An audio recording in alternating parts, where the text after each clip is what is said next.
The tech for this podcast was produced by Truth Digital. Truth Digital is the sister company to Cochrane & Co. We work in the same office, we drink the same coffee.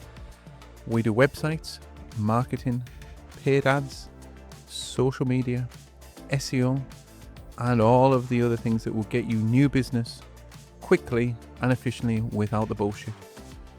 Check us out, truthdigital.co.uk, or check us out on socials. All handles are Truth Digital.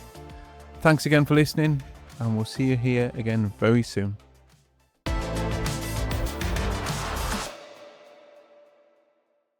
When did we meet first time? There was 40 lads in the room, I think, and I was shitting myself. And it was at the hotel in Newcastle. I was going to say, where were we? Amsterdam or something? No, it was in the hotel in Newcastle. Yes. It was your first proper live event. Would have been about, aye. It was the Hilton. Where, trying to think who was there. It was the Crown Plaza. It was. Mm-hmm. Yes. Brocklehurst might have been there. Ali. Webby might have been there. Ali Crooks might have been there. Ali's been on my podcast. Yeah, it would have been maybe 2018. Yeah. 2019, 2018, aye. I haven't run an event like that since then, fully enough, so it must have been something you did. That wouldn't surprise me. That's one question you asked, Sarah. Ask Paul how much of a cock I was when I turned up at that event. And I'm sure you can't remember that. Well, I can't remember, and do you know why? There was a couple of guys who I still work with now, actually. One of them sat in the car park and didn't come in because he was so scared, so you made it past him. And then the other one, this is going to blow your head off this, but I can't believe I'm saying this already.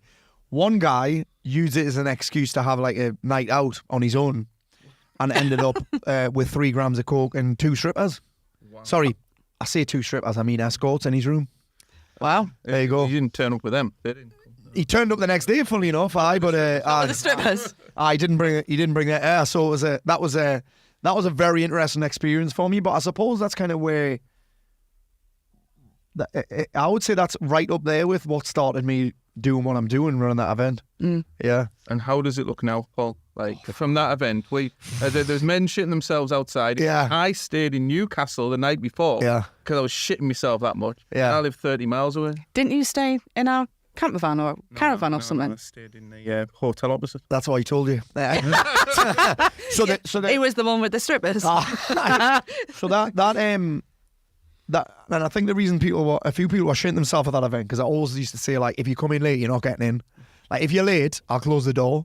And I remember, did one guy turn up pissed and I didn't let him in? Or then he fell asleep or something? I've kicked guys out before. But now, mate, I mean, we're running events that size every other week here.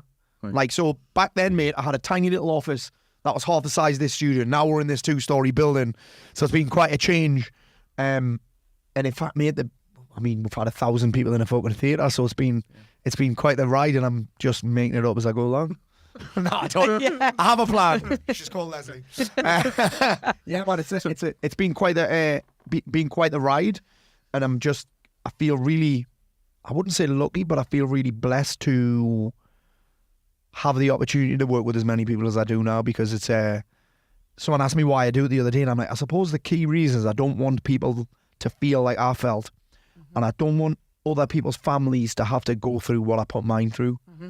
Yeah. And on top of that, it's not just that I don't want them to feel that way. I want them to feel like I feel, waking up in the morning with fucking ready to go. Do you know what I mean? Not every morning, but ready. After a cup of coffee and a shite, I'm ready to dance. Do you know, I want people to feel that feeling, because it's not complicated. Feeling like that is not that complicated. Feeling like shit isn't complicated, and feeling great isn't complicated either. We'd just like to make it complicated. Yeah. So yeah, it's been an emotional one. And how'd you do that, Paul? Because I think, again, I can't remember when you said it, but it must have been at that first thing, and it always stuck with me. But I didn't believe it for about 3 or 4 years. Yeah. You just kept saying, "You are in control of how you feel." Yeah. I'm like, "Oh, all right, Paul." Yeah. Of course. Yeah. And then it just clicked one day. I'm thinking, "Hang on, I can actually change the way I feel." And we all do with the drink and, whatever. You know, Tom, I was the same. So how do you do it? First of all is taking responsibility for it, because that's all it is, really. I'm responsible for the way that I feel, no one else. And I was the same as you. I probably heard that for the first time. I'm talking May 2015, I probably heard that for the first time. And it would have been a combination of the work that I did with Byron Katie and some stuff that Robbins would have said at some point. Robbins is probably the OG of a lot of this stuff. He probably stole it off somebody else. But I remember him saying, like, you don't catch depression. You don't catch it. It's not contagious. Same with anxiety. It's all created. And then I was like, I was triggered by it because obviously then when I heard it, I just wasn't ready to hear it. I was like, well, no, I've got bipolar. I've got this. I drink because I've got bipolar. I do coke because I've got bipolar. All bullshit, really. But then when you understand how feelings happen, they're the result of a thought normally. So you have a thought, your brain will produce neuropeptides. They send via the spinal cord to the hormonal centers, and the end result is a feeling. So once I started to understand a little bit of that, and I wouldn't call myself a scientist, I'm a fucking practical northern bloke. I'm a very practical northern bloke, right? But you think about it, you mentioned it. When you drink, you don't drink because you want to drink. You drink because you want to feel different. Yeah. It's just, people like to do that because it's convenient, it's easy, and it's cheap, and it requires no effort. The problem is with when you realize you're in control of how you feel, you kind of haven't got that out anymore. You haven't got to like, oh shit, well, if I'm in control of it, then that means I'm in control of feeling good. I'm in control of feeling bad. So I do it by making the decision, first of all, of how I want to feel. We get so obsessed with how we don't want to feel that's exactly what we get.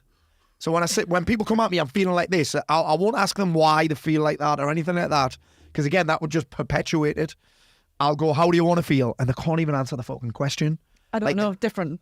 Not like this. I didn't ask you how you don't want to feel. Ask you how you want to feel. Because when you get clear on how you want to feel, you've got a bunch of strategies to feel like that. And I'll do it in a live event a lot. Depends on where it's at and how offended the people get. Quite, yeah. Depends on whose audience it is what I'm saying, right? But if it's my audience, I'll be like, think of something that pisses you off. Close your eyes and think about somebody that pisses you off. And then very quickly, you'll start to feel pissed off. Mm-hmm. That's how powerful it is. It's a thought. Or I say to someone, what are you most excited about this week? And if they can tell me something, they'll start talking, why are you so excited about that? And they'll start feeling excited. That's how simple it is. It's just, so really, how do you do it? It starts with a question, because questions are the steering wheel of the mind. So if I ask a better question, when my brain starts looking for references, because that's what it does, starts to look for references, then I can create a accompanying feeling that goes with it really fast. What kind of tactics can you put into that? Because we get all the time people that will say that repeatedly, I am sick of feeling like this. Yeah. I go round and round in circles. One day I'm hyper, one day I'm down. Yeah. I can't get out of bed. I can't get in the car. I can't do this. And it's always, I can't. Well, I mean, they're right, you know, that old saying. But the reality is, you have a strategy for feeling like shit. Most people just don't know what it is. So when I understood that actually the reason I have anxiety on a Monday is because I've done fucking 3 packets in at the weekend. It's not, I haven't caught the anxiety. It's my body struggling. Like, can you think about it? You feel emotions in your body. Mm-hmm. You feel it. They're created here a lot of the time, but you feel them in your body. Yet people treat their body like a fucking wheelie bin. You know what I'm saying? And then they wonder why they feel like shit. So that's one part of it. But actually, we have a strategy of feeling like shit. We're often just not willing to address what it is. So if you want to feel great, everyone has like a different flavor, I suppose, that makes them feel great. So for me, if I want to feel excited, I just have things in my schedule and things that I plan that make me excited. And they're all around things that I value. So for me, it's always going to be something to do with football, jiu-jitsu, teaching and training, getting on the stage, showing off. Something, not everything with the kids, but some of the stuff with the kids I can get excited about. So that's as simple as it is to create excitement, but it's the same with, if you want to feel sad, think about shit that makes you feel sad. Yeah. Do you know what I mean? Like, if you want to feel like that, have music on. Do you know what I think one of the biggest challenges is, you guys, right? People that can't get out of bed is because they lack a sense of purpose. Yeah. And purpose isn't what you are born to do, because I think people get so obsessed with looking for purpose that they miss it. Like, purpose is just a sense of purpose, that feeling. And that feeling is just something to move towards, something that compels you to move towards it. And I think that because I've worked with thousands of people that have been suicidal and rock bottom, and the biggest thing that they're missing is they don't have a vision of their future that compels them to move towards it. Mm-hmm. So what they're left with is the memories of their past and the way that they feel right now, and they can't see beyond that. And I've been there as well, and there's no logic to it. But at that point in my life, listen, from the outside, I had everything. Like, I had a 4-bedroom villa in Spain with a private pool, hot wife, 2 wicked kids, loads of money. I had everything, but I'd given up on goals and targets and a mission because I thought I'd made it. And anyone that I've spoken on my podcast, you're talking Tyson Fury, James Haskell, Ant Middleton, they've got the top of their careers, won things, hit everything they wanted to achieve, and then they're like, is this it? And I think that happens to a lot of men. And I think actually, I've worked with probably 400 or 500 women as well, and you get a lot of women, and my wife was the same, where you get this purpose for a bit of raising your kids, and then your kids get to a certain age and they're in school, and you're like, well, you're an observer, and you've lost your eye. Yeah. You've like you lose your identity a little bit, don't you? Your identity shifts. Men, we don't have that because we're selfish bricks. But like women feel that as well. Like, well, what's next? And men, a lot of men have that. You think about it, especially in the Northeast. It's like go to school, maybe go to college, maybe go to university, get a job, meet a lass, get married, have kids. That's it. Done. Die. Wait to die. Oh no, 2 weeks in Turkey, yeah. And then Friday, Saturday, Sunday, pissed. Like that's the most people's thing. So if we're talking about getting in charge of how you want to feel, first you got to decide how you want to feel, and then everyone has a different strategy for feeling like that. So if I want to feel, I can't believe I'm about to say this. Gratitude. If I want to feel appreciative or happier, that's the result. No shit. This is how complex. This is how simple happiness is. Happiness is the result of thinking happy thoughts. The problem, that's all it is.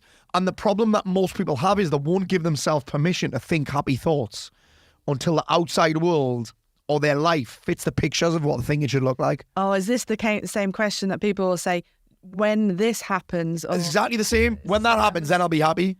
I'm like, I get this, I'll be happy. And then that never, and that was me. That was when I suppose, had dreams when I was maybe 21 and I first went self-employed. I thought it would feel amazing when I got there. And then when I got there, it didn't feel anything like what I thought it would. In fact, it was all a bit disappointing. Yeah. It was all a bit of an anticlimax. Oh, well, I want to do this, and then I want to do 10 grand months, and then I want a 6-figure business, then I want a 7-figure business. And then I was like, it didn't feel any different. It just felt the same. And that's when I realized, actually, maybe there's something more to this. And don't get me wrong, I'm still very passionate, and I'm very, I wouldn't say obsessed, but I'm very passionate about setting goals and going after goals, because I am actually happy in the chase. Like sometimes I'm not bothered about the end result. I like the hunt. And I think men, we need the hunt. Do you know what I mean? Do you know what I mean? This is going to sound bad, right? But when we were younger and used to try and meet girls and that, right? Sometimes the chase was more exciting than the end result of the ride. At the end, it was just, do you know what I mean? Like just that chase. Like I'm happiest doing that if the goal is something that I really value, something that excites me. And I think a lot of the time we get caught up in thinking goals should mean we'll have to sacrifice everything and feel miserable along the way. So I'm big on this vision of the future. I think if you don't have it, you're fucked. Yeah. And you'll just go around in circles. It's like most people are, they're on a train and they don't know where they're going. They just know that they don't want to be where they're at. Do you know what I mean? Like you say that all the time with the car analogy, don't you? Like the sat nav. Sat nav on. Aye. Sat nav on. Where you going? Not here. Yeah. Where do you want to go? Oh, the taxi comes. Where do you want to go? Anywhere but here. Yeah. Well, where? Don't know. And then I get asked questions like, how do I do this? I'm like, well, where are you trying to go? Yeah. Like you're asking for me for directions to fucking nowhere. I can't give you directions unless you know the destination. And so many people are looking for those directions with no destination in mind. So they go around in circles, which I was talking to a guy about this morning, actually. Going around in circles, A, you always end up back home, which is where you say you don't want to be. It's because that's where you know. It's because you know it. And B, that's actually as tiring, if not more tiring, than actually just fucking going after what you want. And doing it in the first place. And doing it and going after it in the first place. So, yeah. That was a long way to answer that question. It was, but do you know what? I think quite a lot of that story there really resounds with us because that's exactly where we were when we first came across you. Yeah. And I remember first seeing your video, the video, and sitting there crying, going, "Fuck, this is Tom. Yeah. This is Tom, exact same position." Yeah. And I showed you, didn't I? I can remember exactly where I sat, what we were doing. Really? And I showed him, and he was like, this is it. This is what I'm going to do. It's mad, that video. You know, this is coming from a guy that before he met you, didn't even know how to, turn the dishwasher on. Would leave all of the doors open in the kitchen after he'd got himself a cup of coffee and spilled it everywhere and done everything. And then kicked off. And then kicked off. So he couldn't find his keys. Exactly. Yeah. Aye. Constantly chasing. And it's funny that video, Sarah. It's funny that video because, it looks amazing and it sounds amazing, but actually the whole thing was me on the beach in the rain, just fucking talking for 20 minutes straight. Like, it wasn't scripted. In fact, I hadn't even planned on doing it. I just had a bit of extra time to do an extra video. And that video, this sounds like a big claim, and I don't like saying it really because I actually don't believe it's true. People tell me it saved their life. I don't know if that's true. I agree. I think it might have just woke people up. I didn't change anyone's life, they did. But I think it woke people up. I think it made people realise it's not just them. And I think it's because I can describe the problem better than they can. I have some ability, and it's because I've been through it, to describe someone's problem better than they can. And better than anybody else, which I think is why we've had a bit of success here. And there was no plan to even do this. When I dropped that video, I wasn't even doing what I'm doing, right? I was in marketing, and I was in the supplement business, and I dropped that video, and then so many people came towards me that my coach at the time, Garrett, was like, "Paul, you need to be doing this." I'm like, no, I don't, fuck that. Some of these comments on the videos are wild as well. But then I started doing it. People started noticing, and they were like, "How have you done this? And how have you done that?" And then I kind of stumbled into it. And then next thing you know, we're doing all sorts of mad shit. It's mental, isn't it? How life comes back round again. It is mental, aye. It is mental. And all I did was speak from my heart. That was it. Yeah. And then the amount of there's some random celebrities have seen that video, man. Do you know who's seen it? This is the most random one. So obviously you've got Tyson Fury and that. I've never seen it. Do you know Ian Beale? Yeah. Ian Beale, Adam Woodyard's seen it. Follows me on Instagram. Isn't that mad? Really? Mad that, isn't it? Do you know what? My science teacher from secondary school. Hang on, it's not been out that long, that video. No, listen. It's also part of your programme, which I find really weird. Oh, he's been on it. McArdle. Mr. McArdle. Mr. McArdle. Mr. McArdle. Mr. McArdle. I've seen him commenting. Mr. McArdle. Yeah, I've seen him commenting on a load of your stuff, and I'm like, this is a little bit weird. Yeah, he was my science teacher. That's crazy. In year 7 and 8. Shit. Yeah. Well, one of Nina's teachers always commented on me stuff. Oh. So do you know when I lie to them about being sick when I've took them on holiday? I've got to really watch what I'm doing. Yeah. How do you do that, right? How does that work with you? Because you do travel a lot. I travel a lot. And you go all over the place. Yeah. How do you get your kids out of school? I just pay the fine. Just pay the fine. Just do it. Do you know what, Sarah? Simple as that. Do you know what, right? I've tried it. There was one year, it was that Gary V event. They flew to Puerto Rico. I said to the school, listen, my wife's my business partner. She has to come with me. Yep. I haven't got anyone to watch the kids. Here's the contract. Still didn't give a fuck.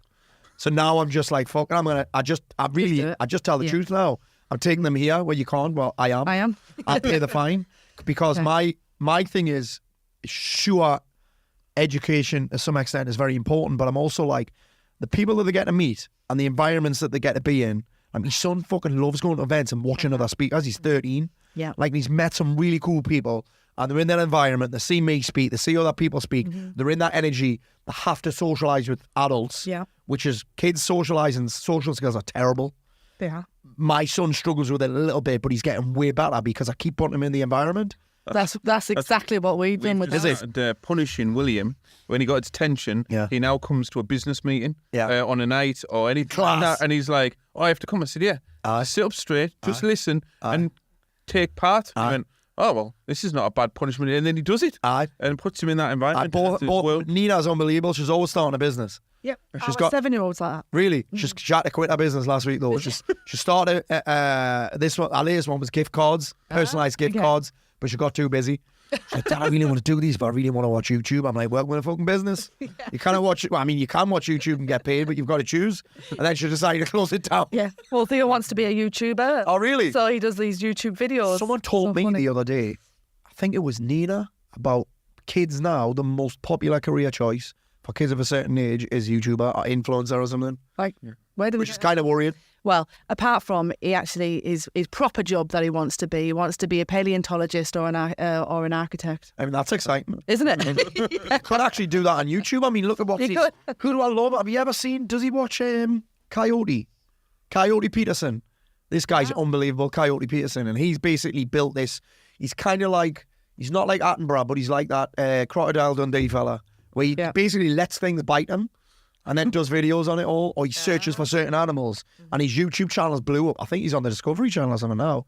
Like, he's blew up, Wow. I've got no problem with him going after that. Like, he was talking about Mr. Beast, about spray painting people's cars. And he said, how do you get away with that when you can't get away with it in this country? That's what he was saying on Saturday. But, Mr. Beast's a gangster. Yeah, he has some questions, doesn't he? So, apart from asking sort of question, if someone has no experience of personal development at all, what would be the first 2 or 3 things to even start. Like, because my memory is terrible, and I'm like, I can't remember where we start. I can remember what I'm doing now. Yes. But when I was in that place of just denial and being a dick, I don't remember how I changed it. That's just my memory. But, to people that come to you, where do you start? Well, the first question is, the first thing that I do not do is ask people about their past, because that's counselling, that's therapy, and I'm not labeling them all with the same brush, but obsessing over me past does not fucking change it. We'll have a look at some incidences in your past and maybe try and reframe them and find the hidden gift or find the hidden benefit or the hidden upside or whatever. I think there's some value in that, but constantly talking about it doesn't fucking change it. It just keeps bringing the emotions up again. So I suppose in its most simplest form, Tom, is like where you start with is start on what you want. And so we look at a couple of different things, and because obviously a lot of the guys that I work with are like kind of like they get to the point where they don't see the point. What's the point? What's the point in any of this? What's the point in life? What's the point in me? What's the point in getting out of bed? So I believe that the point in life is 3 different things, and these are the 3 things that we start with now: experiences, growth, and impact. So I believe the best part of being human, and my life is built on this now, is experiences. When I die, and don't get this twisted, right? Money is important regardless of what anyone says. Money's the thing that often opens up these experiences and these opportunities. Money's sometimes the thing that opens the door for you. Not 100% necessary, because connections are as important, but experiences are the best part of being human. When I die, or even at Christmas, when we sit round, I'm like, remember when we did this? Remember when we did that? Dad, remember when we took you there? Do you know what I mean? Like, these experiences are what I'm going to remember. Like, and I will cram my life with those because I'm curious as fuck. I want to see things. I want to experience things. Fuck now, this weekend, I'm missing Mother's Day because me and my son are going on. Me, my dad, and my son. I've started involving my dad in all my crazy shit now as well. He's loving it because he's 70 and he's a bit bored. So I just fucking he's at my house in my sauna now. He sends us a photo every time he's in. Have you ever seen a typical 70-year-old man's Facebook profile picture? Yeah. Where they took a selfie like that. Every time he's in my sauna, he sends the picture. And anyway, so my dad, we're flying to Southampton Saturday morning, watching Southampton against Sunderland Saturday morning. Sunday morning, I'm in a podcast in Brighton, and then we're going to Brighton against Nottingham Forest. I value football. I gave up going to football to build me fucking business. I mean, how embarrassing is that? You can't have hobbies when you have business. Bullshit. You can't watch TV. I'm like, it sounds shit this now I think about it. You know all the stuff that hustlers say? Yep. Or you'll sleep when you're dead and that. I'm like, well, I'll be dead very soon if I keep... Continue the way I am, You can't sleep, you can't lie in, there's so many things that tell you can't do, which I've actually found out is utter fucking bullshit. The only sacrifice you have to make is your fucking comfort. That's the only thing you have to sacrifice. So experience is the first one. Where do I want to travel? What do I want to see? Where do I want to eat? Who do I want to meet? What stage do I want to get on? Who do I want to see sing? Who do I want to see? So all of these experiences are what I believe makes it exciting as fuck. That's what you live for, really. That's what businesses fund. Those are just the things that I'm going to remember. And then the second piece of this is growth. Like, I figured out that growth was what life was really about when you think about this. In 2014, when I was rock bottom, I'd stopped setting goals and targets and challenging myself. So I didn't have any challenge that inspired me and excited me. And I got challenged anyway. Yeah. Like, do you know what I mean? Different format. I got challenged that drained me instead of exciting me and inspiring me. So the second thing I'm looking at is, okay, how do I want to grow? What would indicate that I'm growing? Or how do I need to grow to make these experiences happen? Do you know what I mean? Like, sometimes it's money. Sometimes it's asking an uncomfortable question. Sometimes it's like, yeah, mate, I'll come on your podcast if you get us 3 tickets for Brighton against Nottingham Forest. That's what happened on Sunday. The guy, Ben, had to jump through hoops to get these tickets. So sometimes it's about, and because the third piece is impact. How do I want to impact the world? There's a weird saying, it's not weird, just my mind takes it as, your life isn't about you, it's about the people you touch along the way. And obviously my mind goes, oh, touching people. Do you know what I mean? Pathetic, really. But it makes a lot of sense that, like, I get a lot of, you think about the people that have had the biggest impact on the world, they're usually the people that have impacted the most people. Yeah. Like, I think, and I learned this on a deep level in 2021, my friend died of a heart attack, same age as me, kids the same age as mine. His son was in Nina's class at school and that, like, it broke me fucking heart. And he was always, when I seen him, the best part of my day. And he fucking hell, you think I got over this by now? Was he your hairdresser? Me barber. Yeah, your hairdresser. I remember this. It killed us. This. And he just had the ability to. He gave me the insight that everyone you meet, you leave like an imprint on them. Yeah. So you can either leave a positive one or a negative one, and they remember it. So that really hit me hard, and now I just kind of go out my way to make people feel good and have an impact on them. So if I look at how I want to impact the world, and that's exciting as well, because when you're depressed and when you're not developing and when you're low and when you're struggling, guess who the only person you're thinking about is? Yourself. Mm-hmm. Yeah. Depression is a very insular feeling. Mm-hmm. You're thinking about all the things that are wrong with you, all of the people that have wronged you, all the things you wish hadn't happened to you. You think that everything's happened to you for a start. Mm-hmm. You think about all the things that you could have done better, all the things that you shit at. Like it's all you. Anxiety is the same feeling. You think everyone's looking at you. It's going to go wrong for you. It's me that can't do that. I've got to fall. It's all self. So actually one of the fastest ways to get out of all of that is to actually become more divergent, to actually become more, your focus to be more broad and more about other people, which is really hard when you're low because you isolate yourself. Mm-hmm.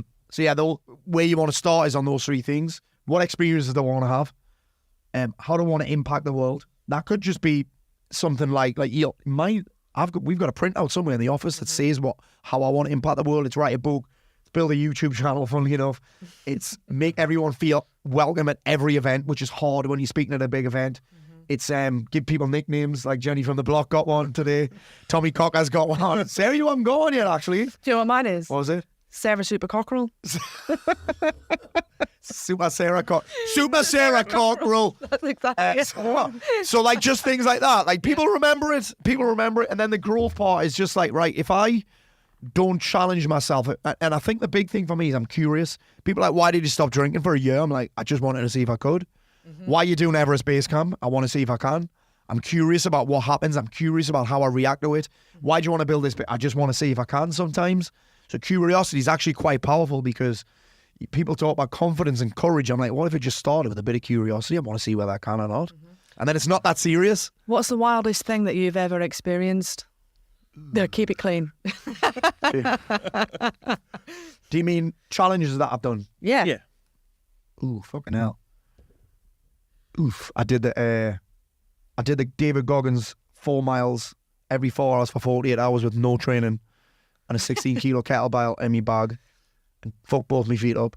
What else have I done? And a torn pec I had as well. Actually, I had surgery the day after I finished it. Wow. Also, when you tore your pecs, were both two different ones? Both of them now. This one I tore the muscle away from the tendon. This one I tore the tendon off the bone. That one, check this one. I had surgery. Right. I got out at 8 o'clock on the Thursday night, and at 8 o'clock on this Friday morning, I had to run an event. Oh yes, I was off my face. I had morphine and Monster. What was? It was a massive action day. It was at the end of a 90-day program. So I turned up the next day. That was a big walk, wasn't it? You were doing a big walk. Oh no, that's a different one. That was a different one. That was the one. That would have been either the fan dance. Fan dance. That's what I was thinking. Maybe the one with the Through Dog boys in Pool. Yeah. But this one, I said to my wife on the night time. I said, "Did that go well?" She said, "What do you mean?" I said, "Well, I can't remember anything that I said for the first half of the day." She said, "Oh, you are hilarious." I was like, I had no filter, I could tell. Because I don't have much of a filter anyway, but this one was gone. So, I mean, fucking hell, what else have I done? I've jumped out of a plane in Dubai. I've had fights. I've done quite a lot of mad shit, like. I love all that, do you know what I mean? I've got on the stage in front of 1,000 people. I've gone completely naked with just a pair of budgie smugglers on in front of 2,000 people in Belfast. I've been in jail and done talks. Just 2 last year I did, actually. I've got another one that was coming up. Yeah, I've done a lot of mad things. Yeah. You did Via Ferrata as well? I did. Oh, we're doing it again in May. I've got the kids. I've got the kids lined up for Via Ferrata. I won't let them. Will you not? Oh, that's because I'm shit scared of it myself. I'm trying it myself, and I'm strapped in, man. Well, I'm fine with heights, roller coasters, anything like that. Going backwards down that ladder. Oh, really? I didn't mind it, me, like. Absolutely. But do you know what's weird? Me view on heights changed when I jump out of a plane in Peterlee. Yeah, that might do it. Because I was like, do you know what's weird about Sky? I love the one in Dubai as well, but when you jump out of a plane, it's so high that it doesn't feel high. See, You're jumping into Google Maps. That's what it's like. It's so high. Your brain's like, oh, it's not even high. This. Do you know what I mean? It's weird. And because I had the fear of flying and the phobia of flying, jumping out of a plane is like all my wildest dreams coming true. Because there's loads of times I wish I could have jumped out of a plane. Let me off. Yeah. I've done a lot of mad things, but I love those challenges because I don't take them too seriously, That's why I say I do them without training, because I'm like, I'll overthink it if I do all the training. So if I just show up, I think once you've done a couple, your mind's like, you can take your mind somewhere else and your body will just keep going. So, but I also like that because the amount of confidence and self-belief you get from doing hard things is unbelievable. Like, there's so many people that I talk to are like, well, I just need to believe in myself. I'm like, well, how do you expect to believe in yourself? You never do anything hard. Doing it. Do you know what I mean? You don't get the self-belief before. You get it after. The same with confidence. Why would you have confidence when you keep avoiding the hard shit? You have to do it without confidence. You have to do it with self-doubt. So my kids will just do it. You're scared, so fuck, do it anyway. Do you know what I mean? Do it scared. Or don't do it scared. But either way, the courage is not going to show up on its own. You know what I mean? This is why I like this idea of just being curious. Just be curious. Paul, you've obviously ran marketing companies. Yeah. I think, like, what are your tactics with anyone in business? What's essential to market yourself really well? Ooh, great question. I think the first thing is you got to go where the people are. You got to go where the people are. There's so many people, oh, I don't like social media, tough shit. Your clients do. You know what I mean? The two, oh, well, I'm B2B. What? Well, you're still selling to people. Guess where people are? Social media, dickhead. So whether you like it or not, it doesn't matter. Do you want to get paid or do you not? You don't have to like social media. You can get someone else to run it. You can pay to play, whatever. But you have to go where the people are. The second thing is paying to play is essential. Like, if you don't want to spend loads of time on social media, pay so that you don't have to. Have ads running for you 24/7. And I think the third part is this concept, and I talked about it in the video, where you have to be able to explain the problem better than they can. Because if we think about marketing and money will flow and be magnetized towards the perception of value. So we spend money on things that we value. In other words, we spend money on things that we think will solve a problem or give us pleasure. It's where all our money goes. So I'm like, if I can be the person that people believe can solve their problems, then they'll give me money. Yeah, that's all it is. So what I talk about a lot, and the things that have the biggest impact on people, is I talk about the problem. I don't talk about living, laughing and loving. You know this. I talk about drinking, sniffing and wanking. You know what I mean? Like, I'm not talking about all that. And I do talk about the positive shit, obviously, because that's who I am. But actually, people are obsessed with their symptoms. So I talk about symptoms all of the time. It's part of the reason why I love to share those. What's working for us really well at the minute is sharing all the horrible comments that I get. We've talked about this on the way up. Honestly, I love it. I've got so many, I'm just getting started. What was the people like? How do you get? Which one? There was one that you did. Oh, shitbags like me are the reason people don't read the Bible. I'm like, what was wow. your response to that? I just said that. What a guy. What a guy. What a guy. Fucking hell, I'm some boy, And then one that was called you a helmet. Helmet, no thank you. I got another banger. I've got so many bangers coming. One guy, you're thick as fuck, but he spelled your Y-O-U-R. Some of them are amazing. In fact, the other week, I spoke at an event in Durham, my friend's event, and he was like, Paul, there's so many speakers and you've only got 17 minutes. And I'm thinking, what was 17 minutes? It was a favour, that's why I did it. And I ended up taking 19 anyway, but it was his fault because he said there's no slides. And I'm like, mate, I've got 5 minutes where I need slides because I share all the comments. And he went, well, I'll read them out. It was fucking amazing because he put a different accent on for each one. But it's like, I share that because I think a lot of people that I'm working with, business owners, they're scared of doing the work because they're going to get criticised. There's things that they're not doing because they're worried about what people will think or what people will say. So I share it just to show that actually it's not that bad. Someone calling your name is not that bad. It's not the worst thing. I'm like, and I say to all the guys, I'm like, listen, there's nothing someone can say about you that you haven't already thought about yourself. Great. Do you know what I mean? Yeah. There's nothing you can think about. There's nothing you can think about me that's worse than what I've thought about myself. Do you know what I mean? Why do you think that people take to places like social media and just shit on everybody else? Makes them feel better. Or they think it's going to. It's a lot of the time, I'll question them on it. Sometimes I'll DM them. If it's something that I don't, I'm fine with all of it. But if someone says shit like, you should have killed yourself, that's a problem for me. Yeah. I'm like, no, mate, that's not okay. So I'll then go and I'll DM them. And I'll be like, are you okay? And they can't even remember saying the post. They can't even remember typing it. A lot of them. They feel like shit. They see something that triggers them and gets them emotional, so they comment on it. I got one that wrote wanker in capitals this morning. I'll share that one tomorrow. Yeah. I didn't know whether it was an offer or... Yeah, but I get them all the time, and I just think, from a marketing point of view, that's me showing people that actually you're going to get criticism. And for me, the bigger you get, the more successful you get, the more your profile is going to grow, the more you're going to get that shit. So I'm like, well, actually, that's the cost of entry to being successful. So I think from a marketing point of view, you've got to go where they are. You've got to pay to play if you're really serious about it. And the last one is you've got to be able to talk about symptoms to show that you're the solution. So if someone sees that I can talk about their problem better than they can, they're like, he gets it. And then that demonstrates that I can add value to their life. Do you know what I mean? It doesn't matter what your business is. Your business solves a problem. And if it solves a big enough problem, it's actually about communicating that you can solve the problem, really. What else would I throw in on that marketing one? You'll had this before. I was talking to someone about this morning when people are like, oh, Paul, I'm getting loads of leads, but they're all low quality. Do you get that? Yeah. All low quality leads. I'm like, what you're trying to get is high quality leads for cheap. That doesn't exist. Doesn't exist, no. So do you want cheap leads or do you want high quality leads? Because you can't have both. It's like saying, well, Paul, I want your best program, but it also has to be the cheapest one. Don't make sense, does it? No. So I think from a marketing point of view as well, this is a bit more high level. You have to know your numbers. If you don't know the numbers, you're fucking guessing. If you're not assessing, you're guessing.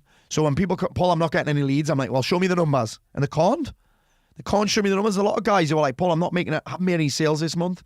I'll be like, all right, don't tell me anything else. I'll go on the social media profile. I'm like, you haven't made a fucking offer?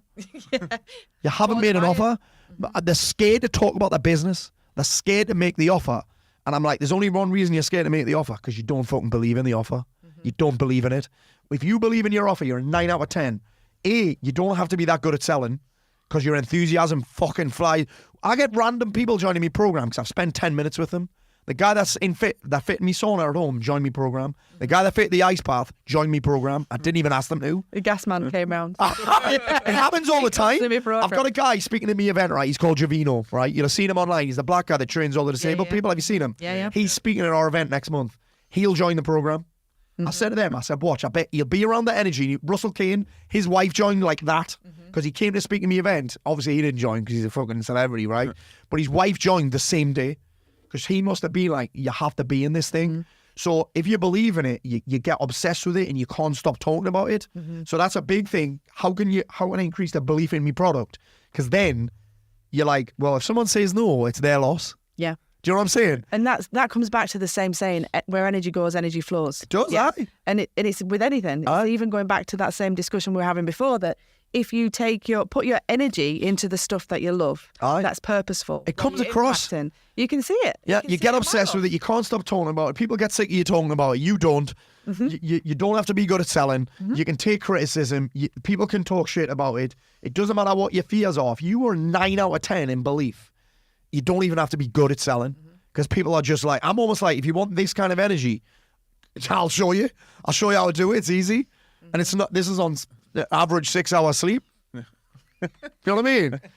I suppose that's what we get in our industry. They believe that is the only revenue they can generate. Yes. So we get, what is the going rate for this? Oh, I hate that. And it's so it's like, what's the going rate to work with Paul? Well, where have we got this rate from? Who's the rate man? The going rate in the trades is a big one, isn't it? Yeah. Oh, I'll tell you what I'll do. I'll look at the going rate and then I'll charge a little bit less than everyone else. That's what people do, right? Doesn't make any sense. Yeah. Don't make any sense. And they come out, I want to win this job, but I don't want to be ripping the customer off. I want to be known as reassuringly expensive. Yeah. You know what I mean? Yeah. I don't want to be ridiculously expensive. I've got a problem actually in that I know that my program compared to a lot of other people's is cheap for what you get, but I love a big group. Yeah. Like I could do, you think about my game, you've got this high ticket model. Everyone talks about high ticket. I could do high ticket, but I'd have less people, which A means I'm helping less people, but B means I can't have 200 people in a room. And I am fucking in my element with 200 people laughing at me jokes, taking the piss out, and then the banter, the energy in the room. And I'd rather do that and make less money than have a small group and just a little bit more serious, you know what I mean? But then doesn't it come back to impact as well? Totally comes back to impact. Because, and I hate a Zoom with 5 people on it. It's fucking horrific. Yeah. I just don't vibe on it. I vibe on fucking 50 people on Zoom with them every week. I'm like, have you sent a text to remind people that there's a Zoom today? All the time. Get people on Zoom. And if I'm on and there's only 20 people, I'm like, send another text. I need people on this Zoom. Do you know what I mean? Like, I'm a performer. That's what I like to do. And I didn't even realize that until a couple of years ago, where I'm like, actually performing and being the center of attention is one of my highest values. And I didn't know that. And I thought it was a bad thing, right? Being the center of attention is a bad thing. And then I was like, well, actually, this is where I do my best work. When I'm on a stage with loads of people, that's where I can speak from the heart. That's where I can do what I do best. That's where I can impact the most people. I don't know how I've ended up here, but it's great. Yeah. Paul, it's 2:30. If you had to spend £1,000 by 5 o'clock, what would you spend it on? Funny that. I'll spend on the deposit to join my program. What would I spend £1,000 on? Yeah, it's all going to be gone by 5. Right, and it's all going to be gone by 5. All right, well, I'd probably get... I looked at this. When did I look at this? Oh, I'd get my son a ticket for Tottenham against Arsenal at the end of April because I'm going with my friend Richard. You know Richard Crowe? Yeah. I'm going with Richard and he can only get 2 tickets and my son's fuming. So that's probably what I do. That's at the front of my mind. You thought I was going to say something like an investment or something, didn't you? Oh, I'm investing in this. That on the top. That's the first thing that came off. So obviously that's the most important. Then I'd probably spend £1,000 bribing Leslie to let me and Max go to the UFC in Saudi Arabia in June, maybe, as well. Yeah. Does she need a bribe for that? Probably aye, because we'll go to a lot of things, you know. Okay. We'll go to a lot of things. We'll go to the Champions League final in June as well. Like, we'll go to a lot of things. Why does she go with you? She just has to bring Nina. Nina will complain the whole fucking time. That's a great question. I've never been asked that before. Now I'm thinking of all the other things that I would spend money on. 3 people you would like to have a pint with tonight, dead or alive. It's got to be a pint of Heineken Zero, maybe. Yeah. Pint of blackcurrant and soda. I'd piss myself. An orange juice. Pint, actually. Who would it be, dead or alive? I tell you, number 1 would be Gordon Ramsay. I love that guy. I'm actually friends with one of his business partners, which is fucking cool. Gordon Ramsay, possibly Conor McGregor, Tony Robbins. That's a good table. Yeah, that's a good table. Maybe not Conor. I was going to say, sometimes I think he's a prick. Sometimes I think he's a bit of a prick. prick, but then sometimes I'm like, this guy's a fucking genius. I think it kind of goes. Maybe the top G as well. Maybe Andrew Tate. Not that I like him. I'd just like to have a conversation with him. Maybe. I'd love to see that. Now you've got me thinking these. Don't limit me to numbers, right? Don't limit me to numbers. Ramsey's definitely in. Big Tony Robbins is definitely in. The second one would be some kind of something from the sports world. I think We did Gordon Ramsay's house 8 years ago. No, really? Yeah. Which one? He's probably got about 16. Wandsworth. Oh, Wandsworth. I've seen it. Have you? Yeah. So my friend Darren, you know Darren Cartel? Yeah. So my friend Darren lives in Wandsworth. And when I go to see him, we spend a lot of time walking in that, right? And he said that's Gordon Ramsay's house. And guess what? I didn't believe him. I thought he was bullshitting. There we go. That's mad. So we were doing his floor and he come up with his entourage with 3 Range Rovers. And he went round 45 minutes with his whole team, left his team on the other side of the road, crossed the road and shook everyone's hand and just went, fucking excellent job, and just disappeared. No way. But yeah, just... My friend Matt said that his life is just fucking chaos. Like, it's organised chaos, but he said his life is mental. Well, like everything's 10 minutes this, 20 minutes this. You've been to Vegas recently? I went to Vegas last summer. Right, well, we've just been in January and Gordon Ramsay was absolutely everywhere. Oh, you seen him? Yeah. No, like I was in restaurants everywhere. Restaurants. So it was like Gordon Ramsay this, Gordon Ramsay... We've been to Hell's Kitchen there. Yeah. We've been to Hell's Kitchen there, aye. And I think there's one in Dubai as well, a Hell's Kitchen. Well, Maybe. there was a Gordon corner. Ramsay fish and chip shop. Really? Yeah. Yeah, well, it's phone box. I bet it's shite. I love do you know what? My kids last year went to Vegas, LA, New York, and they like Vegas the best. Kids. Really? There's so much to do there, isn't there? Right. And it's 24/7 and it's fast paced. And honestly, they were like, Dad, we love Vegas. Isn't that weird? Isn't it? I would never think of taking my kids. They had, well, we didn't, but they had, this is typical of my kids, are the opposite of each other. Same as me and Leslie, very opposite. And she we said, where do you want to go? We're going to go to America. Obviously, one chose New York, the other one chose LA. Opposite sides of the fucking country. Yeah. So we'll do Vegas. And there was actually boxing on that we wanted to go and see, but they moved it like the week before. Oh. So we didn't let them go. But Vegas was good roller coasters there. There's a lot of cool shit. There's a lot of cool shit if you look for the kids to do. It's fun. Totally will be going back in it. Well, it was all right for what we went for. I'd like to go to a UFC there, definitely. Like, I'd love to go to a big UFC event in Vegas. Like, I think it'd be unbelievable. The builders knew they're knocking the Tropicana. Tropicana. Have you seen that big dome that they're building? Yeah. Unbelievable. It's it looked really good, didn't it? It looked. I couldn't stop. The kids were like, "Dad, it's not even that good." We went to the Stratosphere for dinner. Yeah. And well, look, we did. Yeah. Funny enough, I proposed to Leslie there. Did you? A long time ago. I don't even think I had fucking cameras there when I did that. But we went, and I was just like, "Look at that! Look at that!" They're like, "Dad, we'll get it, man. We'll get it." I'm getting to that age now. I mean, kids are getting to that age where they're like, "Dad, stop going on about it." They're like, "Dad, why do you love going to old towns? You know, when you're on a holiday." I realised that there's two things I've realised recently that mean I'm getting a bit older. I love an old town day trip, right? I can't believe I'm saying this. And then I love a fucking sunset as well. My kids lose that. Dad, what are you? It's just the sun going down. Dad, you saw it last night. I know, but Dad, it's just the sun. Take a photo of it. We were away last week. Me, Nina, and Leslie were away. They were skiing, and there was a sunset, and Nina was losing that. I'm not coming. Dad, I'm not coming. I'm staying in the room. It's just a sunset. I'm like, I know, but we're not going to have many left. She's like, what? I'm not as old as you know. Aye. Sunsets in old towns, that's the new thing. Aye. There we go. So, Paul, what's next? You've filled stadiums. You've done. I'll fill a stadium, I think. I'd love to do that. Is that on the cards? Is that in the plan? The next plan is I've finished the book. The next book. Yeah. It's called Unfuckwithable. But the publishers won't touch the name. I think we can't call it Unfuckwithable. They're like, well, like the name, but when you look at it, because obviously when you're working with publishers, they have a team, they have a bunch of people who read the book, because I wrote the book before I got the deal, because I wanted to be in a stronger position. And they're like, when we look at the title, some people think it says unfuckable, and no one wants to be unfuckable. So that's actually a true story. So the next phase is, we'll probably do the deal this week, actually, is we've had a couple of offers from publishers. I want to get that book deal done. But the reason I wrote the book first is because the book has to go in W.H. Smith. Oh, I'm not interested. I don't care if you don't pay me.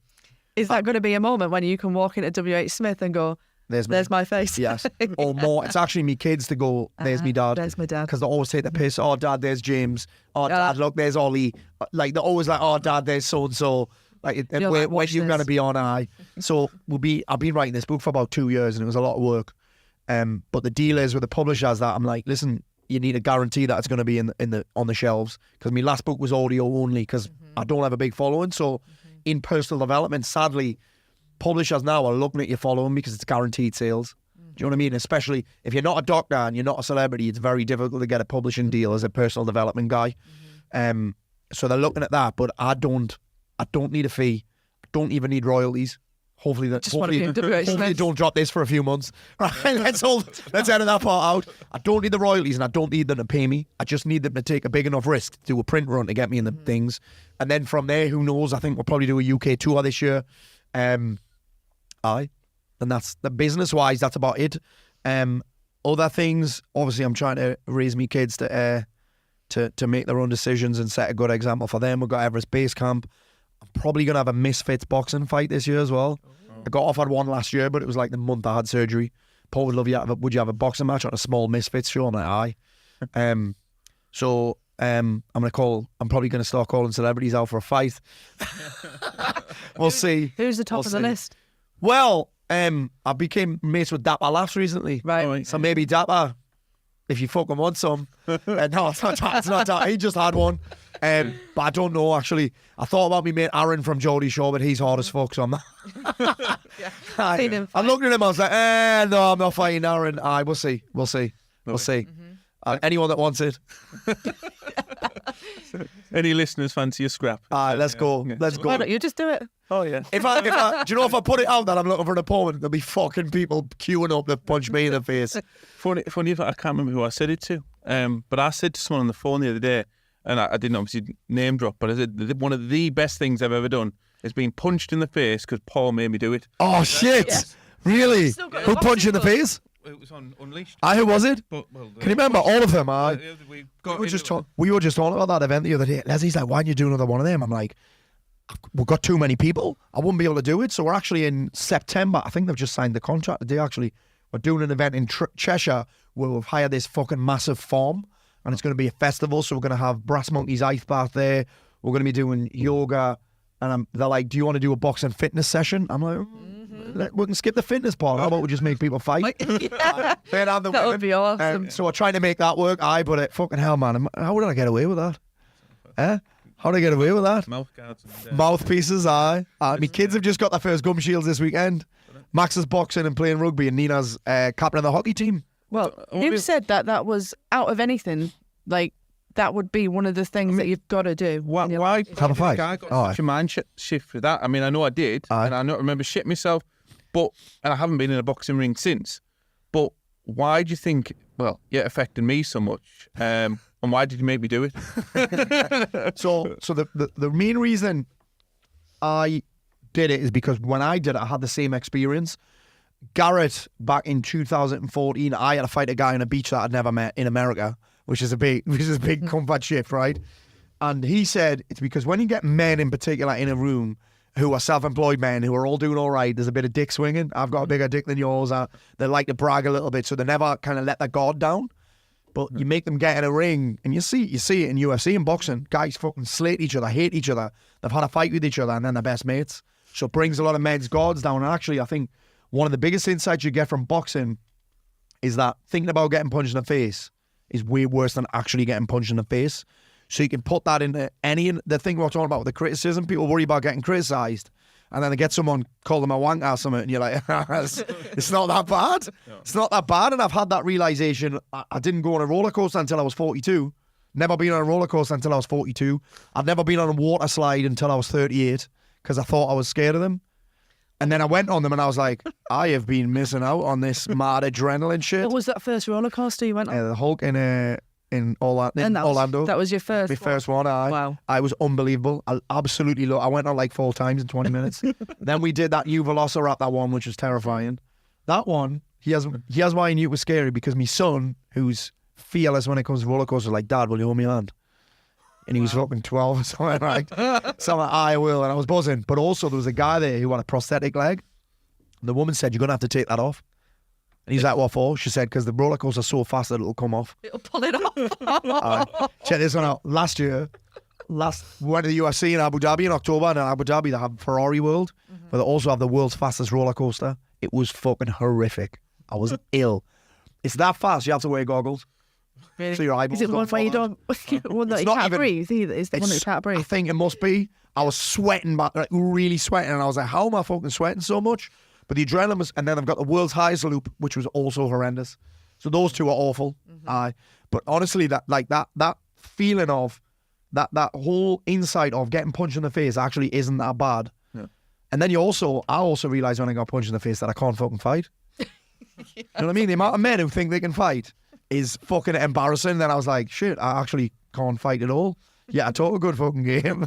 Can't fight your way out of a paper bag. Nah. And so many men think they can. And again, that led me, I suppose that boxing thing also just led me down a path of finding these combat sports and me finding fitness that I don't hate doing. Do you know what I mean? I think that's finding exercise that I don't fucking hate, and you meet so many cool people, and it makes fitness kind of fun, I suppose, if you like getting punched in the face. I learned that the secret is to not block punches with your face. That's one of the secrets, But I haven't boxed. Holy shit, mate. I went back in May last year for like a week because I fell out of love with jiu-jitsu a little bit, and I went back and I was like, actually, I found it a bit, it's weird I found it a bit boring compared to jiu-jitsu. Like, there's only so many things you can do. But my son's into it, and it's so good for, I think it's rugby especially as well. Like, it's for teenage boys. I think having that outlet is massive. And I tried for a long time to get him off his fucking Xbox and his PlayStation. And I tried to get him into things that I liked, and he just wasn't interested. So I kept pushing him, and then he hated it. And then he's just found his thing with rugby and boxing, loves it. Loves exactly the same. Really. And when I see him playing rugby, I'm like, Jesus Christ, rugby is for hard bastards, by the way. He's covered in stud marks all over his body all the time. But honestly, it's his confidence has came on a fucking treat since he started playing them sports. Like, that's how I said, William, our son, best thing you could do is, even if he doesn't enjoy it, just go get in a boxing ring for half an hour, well, not half an hour, but a couple of rounds. And even if he doesn't want to go back in, if he does, it's a game changer. I remember the first time, so Max had been having privates with one of my friends on the pads and doing a bit of sparring with him for years. And Davey was on holiday or something, so I said, oh, I'll take you to my friend's boxing club, the one where you box, actually, Chris's gym. Yeah. And he went in, and Chris was like, oh, who wants to spar? Max was like, I'll spar, because he sparred me, mate, and no one else. And the ring was fucked. So the ring was knackered. So Chris was like, oh, well, what we're going to do is you're going to put your foot in the middle of that tyre, and he's going to put his foot in the middle of the tyre, and you're going to spar in a tyre. That's what you made me do. Did I? Because you can't not, you can't avoid the conflict then. No, that's it. And the first shot that got thrown, Max took one straight on the end of his nose. Like, I don't even think he'd been punched in the face before. Took one on the end of his nose, eyes watering. He looked over at his bright red, and I was like, fuck. I'll fuck this. He's going to hate it now. And then he just got stuck in it. Loved it. Loved it. I was buzzing, but it's just, I think combat sports and physical contact sports, and I think actually grown men as well, huge. Huge. It's like, for some reason, we just give up on it because we get old and get worried about getting injured. Well, when you hear my track record, I'm not surprised. I've got a torn hamstring now, you know. So I tore my hamstring last Sunday, so I've got Everest in 4 weeks. So I'm having to do all this bullshit at the minute. Tore my hamstring pain paddle. Seen that? Yeah. Tore my hamstring. Leslie was like, I thought paddle was the sport where it was low impact and it's for older people, and you've came home with a torn hamstring. I'm like, it's what happens when you don't warm up, innit? Exactly. Yeah. Penultimate question, Paul. Yes. If there is one thing, what is currently holding you back? Diet is a problem for me right now. I couldn't give a fuck about it. I was going to say, haven't you had a problem with diet for about 2 years? Forever. Do you know the only time I'm bothered about dieting is because I'm not out of shape. The only time I don't have a problem with dieting is like if there's a jiu-jitsu competition or a boxing match. The rest of the time I'm okay. But the second thing that's holding me back is probably my inability or my inexperience of leading a sales team. That'll be it. So I've been in charge of the sales forever. And now we have a team, and I've never managed a sales team before, and they're very different to me. So I'm struggling. We just had calls this morning. So what's holding me back is my inexperience of managing a sales team. Didn't we just have that same conversation? Did he really? We've just had exactly the same thing because it's only ever been us. Yeah. And with us expanding our team, it's very difficult to go, okay, we've got to let go because we know it's for the best. Yes. But how am I going to do this? Because then I'm getting all these fucking leads. You're not closing them. Why are you not closing them? And people are like, people are signing up for things that they didn't think they'd signed up for. Yeah. And there's so much out of me control. I mean, obviously, I have a fairly decent sized team. I mean, we've got 4 in today. We've got 4 that aren't in. So that's a fairly big team. Some of them are remote all of the time. Yeah. Some of them are commission only. Some of them aren't. You kind of don't know what's happening a little bit. And then they say you're supposed to listen back to sales calls. I'm like, I haven't got time for that, and I don't want to do it. So then it's like, it's just so that's probably the biggest thing that's holding me back. But we've made a lot of progress on it, considering, like I say, until towards the end of last year, we've never had a sales team. I've done all the selling. We've never even to think about what we've built without having a sales team is kind of fucking wild if you think about it. Like people are like, you've made how much, and you've never done sales calls? None at all. You what?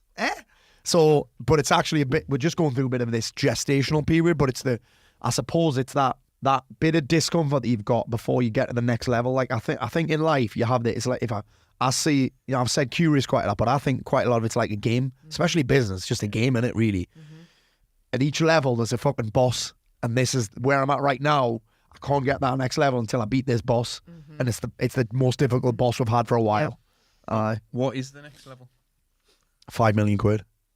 I want 500 people in my alliance program. Right now we're at about 210, I think. Wow. I want 500. It's more about that than the money, to be fair. Like, but I want 500 people. I want it to be. That's the number that would feel like. I hate saying this.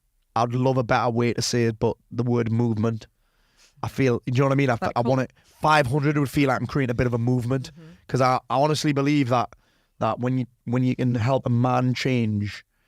And I work with women as well, but I've worked with more men, and I always have done. But when you can help a man change, it impacts like his whole fucking family. Do you know what I mean? And when it impacts his fucking family, who knows where it goes beyond that? It can be like a butterfly effect.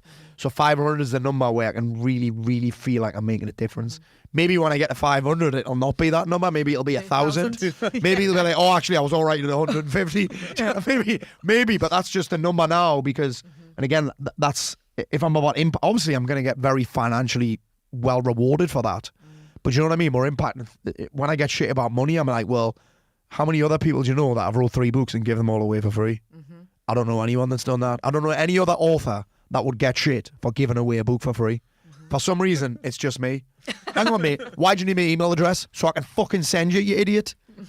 Oh, you need me. Well, so it's free, but it's not free enough. Honestly, what? Oh, it's a scam. It can't be a scam. It's free, you fucking idiot. Do you know, how can you be ripped off? It's free. Well, you need my email. How do you expect me to send you it by a fucking osmosis? I tell you what, I'll send you it via fucking smoke signal. Or the pigeon. I'll send you the book via carrier pigeon. I'll tell you what I'll do. I'll fucking read it to you as well. Sorry, I went off on a rant there. No, but on that basis, the money, right? I get so much shit for money. I'm like, from guys who I'm like, bro, do you work for free? No, I don't. Well, why the fuck would you expect me to work for free? It's a business. Do you know what I mean? Like, what do you? If you don't go to work for free, this is my profession. If you don't want to join my program, cool. Yeah. But guess what? I've got 4 free courses and 3 free books and hundreds of fucking free podcasts and free videos. But if you want to use my professional skills, that's not free. I'm not a fucking charity. But do you know what I mean? I get that conversation all the time. I've got all this free stuff. Consume it, but don't call me out for wanting paid for something that I've invested hundreds of thousands of pounds in to improve my skill set and that I've spent fucking 20 odd years honing. I'm not going to do that part for free. No. Do you know what I mean? Like, people don't see that, but it's mad at how people go on like they go to work for free. Yeah. Well, on that basis, I've just lost me shit there. I lost me shit there. I've been dying to say that. Thank you. You're very welcome. I feel like I'm in fucking therapy. Your chest. I'm in therapy. Who needs a massage, yeah? Well, if we can help you then get to that number of people, how do people find you? How do they get to find out a bit more? The best place to find me, I'll give you 2 places to find me out, right? Audible. Search my name in Audible. You'll find my last book. I think my book's like, sometimes it's free with an Audible membership. That's the best place where you can find out more about my story, the people that I've helped. And the other place is Instagram. I would say Facebook. I've got more followers in there, but Facebook's a fucking cesspit. Stay off. Stay off there. Stay off there. Put your money into Facebook ads, but fucking stay off the rest of the time, because it's like, it's literally, if you want to fight, go on Facebook. If you want to fight with a stranger, go on Facebook. But Instagram, I find more fun. I find it more positive. Maybe I've just curated it that way, but it's like all the old miserable fuckers are on Facebook. If you need a fight partner, is that where you're going? Facebook? If you want to spar or get... People are like, why do you keep responding to these trolls? I'm like, because it's actually fun. I'm getting so much content from it. My most viewed video in 6 months was the one where I had people coming up to me and saying nasty things. That trolls, like the trolls in real life video blew up. That was funny. But you can go on Facebook, but Instagram and Audible are the 2 best places I recommend. Yeah, cool. And then you can find out about me events that I'm doing this year, me tour that I'm doing. If you're in jail, I'm coming to a jail in Peterborough very soon. So yeah. Those talks, in the jail, they are the scariest talks that I've done, and but this is weird, by far the most fulfilling talks I've ever done, because there's something different. There's something special about knowing that you are doing something that most people that do what I do wouldn't do, because it's fucking scary. It's very much out of your comfort zone. Nothing ever works. Mic doesn't work. Laptop doesn't work. Projector doesn't work. Lights don't work. Fuck all works.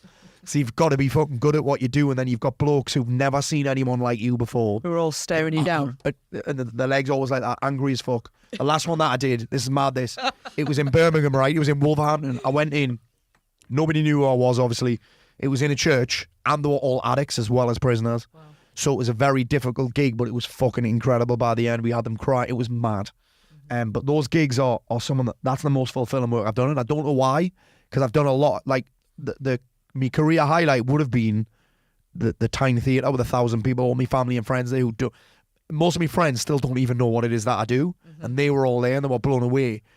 That was a highlight. But then when I went in the jail, it was just different buttons that got pressed inside of us, and I don't even know what they are. I was just like, wow, that filled me heart up so much. It was mad. People kicking off on that, man. People kicking off in the middle of a talk. It's mad.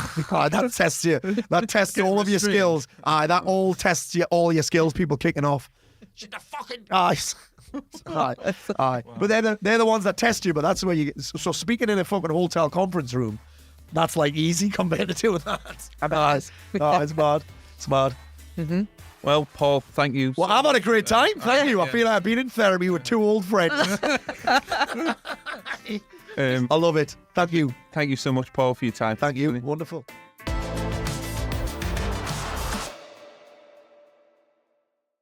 The sponsor for this show is us, is Cockrell & Co.